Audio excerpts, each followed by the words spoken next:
Michael, don't leave me here. Michael,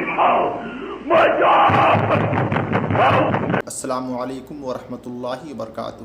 Titan پنڈبی، جس میں 5 ارب پتی لوگ ٹائٹینک جہاز کا ملبہ دیکھنے کے لیے سمندر میں گئے تھے۔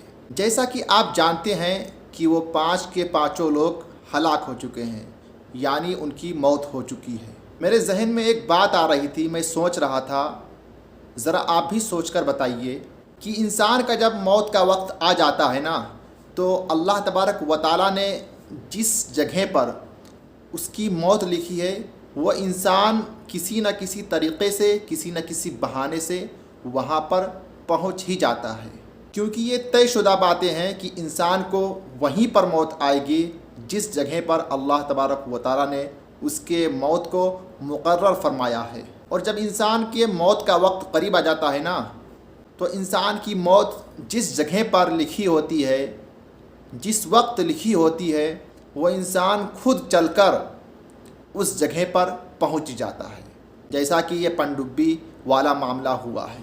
اب اللہ نے ان لوگوں کی موت سمندر میں لکھی تھی، تو 2 کروڑ ایک آدمی کا لگ رہا تھا۔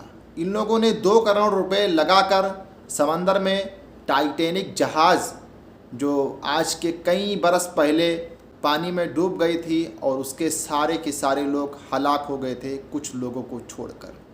یہ 5 ارب پتی 2 کروڑ روپے خرچ کر کے، جیسا کہ آپ کو معلوم ہوگا کہ یہ پنڈبی جو تھی اوشین گیٹ کی پنڈبی تھی۔ اس کا نیم ہے، اس کا قانون ہے کہ جب کسی کو سمندری سفر پہ بھیجتا ہے، ٹائٹینک کا ملبہ دکھانے کے لیے لے کے جاتا ہے، تو اس سے پہلے اس کمپنی کے طرف سے کچھ رول اور ریگولیشن ہوتے ہیں جس پر سائن کرایا جاتا ہے۔ اس میں یہ بھی شامل رہتا ہے کہ اگر سفر کے دوران اگر آپ کی موت ہو جاتی ہے یا کسی طریقے کی گھٹنائیں ہوتی ہیں، تو اس کا ذمہ دار آپ خود ہی ہوں گے، کمپنی کے طرف سے کسی بھی طریقے کی ذمہ داری نہیں ہوگی۔ ان 5 نے سگنیچر بھی کیا، بھائی ہم ریڈی ہیں، چاہے جو ہو جائے ہم جائیں گے سفر کرنے کے لیے۔ ان لوگوں نے سگنیچر کیا اور سفر پہ نکل لیے۔ پھر 2 کروڑ روپے کا ٹکٹ لے کر یہ وہاں پہنچ گئے جہاں پر ان کو بنانے والے، ان کے مالک اور خالق نے ان کی موت لکھی تھی۔ بدقسمتی سے 5 کے 5 ہلاک ہو گئے۔ میرے عزیز، میرے بھائیوں، میرے بہنوں، ذرا سوچ کر اپنے ذہن میں یہ بات ڈال کے سوچیے ذرا کہ کتنا خطرناک منظر رہا ہوگا وہ جس وقت ان لوگوں کے ساتھ میں یہ حادثہ ہو رہا ہوگا، کہ کروڑوں اربوں روپے ہونے کے باوجود بھی یہ سوچ رہے ہوں گے کہ کاش کیسے ہم کسی طریقے سے زمین پر پہنچ جائیں۔ ہماری اس زندگی کا ایک کڑوا سچ ہے کہ موت آنی ہی آنی ہے۔ دنیا کا کوئی بھی ظالم انسان کیوں نہ ہو، چاہے وہ مومن ہو، چاہے غیر مومن ہو، چاہے وہ اسلام سے تعلق رکھتا ہو یا کسی اور مذہب سے تعلق رکھتا ہو، لیکن ہر مذہب کے ماننے اور جاننے والے کو اس چیز کا علم ہے، اس چیز کی خبر ہے، علم ہے کہ اس کو موت آنی ہی آنی ہے۔ اور جب موت کا وقت قریب آتا ہے تو انسان کے پاس کتنا بھی دولت ہو، کتنا بھی شہرت ہو، کوئی بھی دنیا کا مال ہو، کچھ کام نہیں آتا ہے۔ انسان اس وقت بے بس رہتا ہے، بس اللہ سے دعا مانگتا ہے کہ اے میرے مولا میری جان کو بخش دے، مجھ کو زندگی عطا کر۔ اس وقت وہ زندگی کی بھیک مانگتا ہے اللہ تبارک و تعالیٰ سے۔ لیکن جب وقت قریب آتا ہے تو انسان اپنی موت کے پاس خود چل کر جاتا ہے۔ میں آپ سے یہ کہنا چاہوں گا کہ اگر آپ میں سے کسی کے پاس اگر مال ہو، دولت ہو، اس کو ایک اچھی جگہ پر خرچ کرو تاکہ اللہ تبارک و تعالیٰ اس کا اجر تمہیں عطا فرمائے۔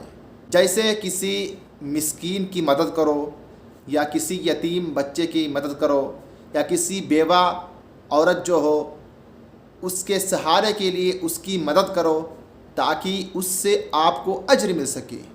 دماغ میں بات آ رہی تھی کہ ٹائٹینک کا ملبہ دیکھنے کے لیے صرف اور صرف سمندر کے نیچے سب مرین سے، پنڈبی سے صرف اور صرف اس کا ملبہ دیکھنے کے لیے گئے تھے،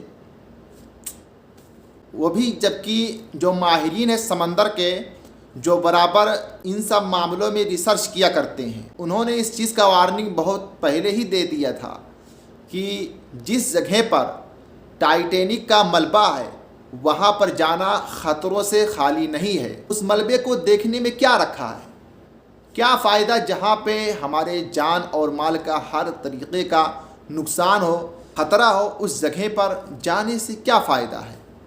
اس طریقے کا ایڈونچر کرنے سے کیا فائدہ ہے؟ ملبہ دیکھنے کے لیے جاؤ، وہ بھی 2 کروڑ روپے خرچہ کر کے جاؤ، کیا ہے یہ سب؟ اللہ نے اتنی بڑی کائنات بنا کے رکھی ہے، ساری کائنات اللہ تبارک و تعالیٰ نے بنا کے رکھی ہے، گھومو پھرو دیکھو کیا چیز ہے نہیں دنیا میں۔ کیا فائدہ اس طریقے سے اپنے جان کو جوخم میں ڈال کر، اپنے پریوار والوں کو خطرے میں ڈال کر، مصیبت میں ڈال کر اس طریقے سے سمندر میں جانا، محض صرف اور صرف ٹائٹینک کا ملبہ دیکھنے کے لیے؟ آخر میں اس سے کیا ملنے والا ہے؟ کچھ نہیں ملنے والا ہے، اپنی جان گنوا دیے خالی بس۔ لیکن کیا کر سکتے ہیں؟ اسی لیے اللہ نے اگر آپ کو دولت دیا ہے، روپیہ پیسہ دیا ہے، تو اس کو اچھے کاموں میں خرچ کرو۔ یہ فالتو کے شوق کہ ملبہ دیکھنے جانا، یہ دیکھنے جانا، وہ دیکھنے جانا، کچھ عجیب کرنا، ان سب چیزوں سے بچنے کی کوشش کرو۔ بہرحال میری دعا ہے کہ اللہ تبارک و تعالیٰ ان کے گھر والوں کو صبر جمیل عطا فرمائے۔ یہ جو 5 لوگ اپنی جان گنوا دیے ہیں، اس دنیا سے چلے گئے ہیں، فوت ہو گئے ہیں، جن کی لاشیں ابھی تک نہیں برآمد کی گئی ہیں، وہ جو سب مرین تھی اس کو بھی برآمد نہیں کیا گیا ہے، میں یہی اللہ تبارک و تعالیٰ سے دعا کروں گا کہ اللہ تبارک و تعالیٰ ان کے گھر والوں کو صبر عطا فرمائے، صبر جمیل عطا فرمائے، اور ان کی جو جگہ تھی ان کے پریوار میں، ان کے گھر میں، اللہ تبارک و تعالیٰ اس کو پورا کرے۔ آج کے لیے بس اتنا ہی، ملتے ہیں ایک بہترین ویڈیو کے ساتھ میں۔ اگر آپ میرے اس چینل پر نئے ہیں تو ہمارے چینل کو سبسکرائب کر دیجئے، بیل آئیکن بھی پریس کر دیجئے۔ تب تک کے لیے اپنا خوب ڈھیر سارا خیال رکھیے گا۔ السلام علیکم ورحمۃ اللہ وبرکاتہ۔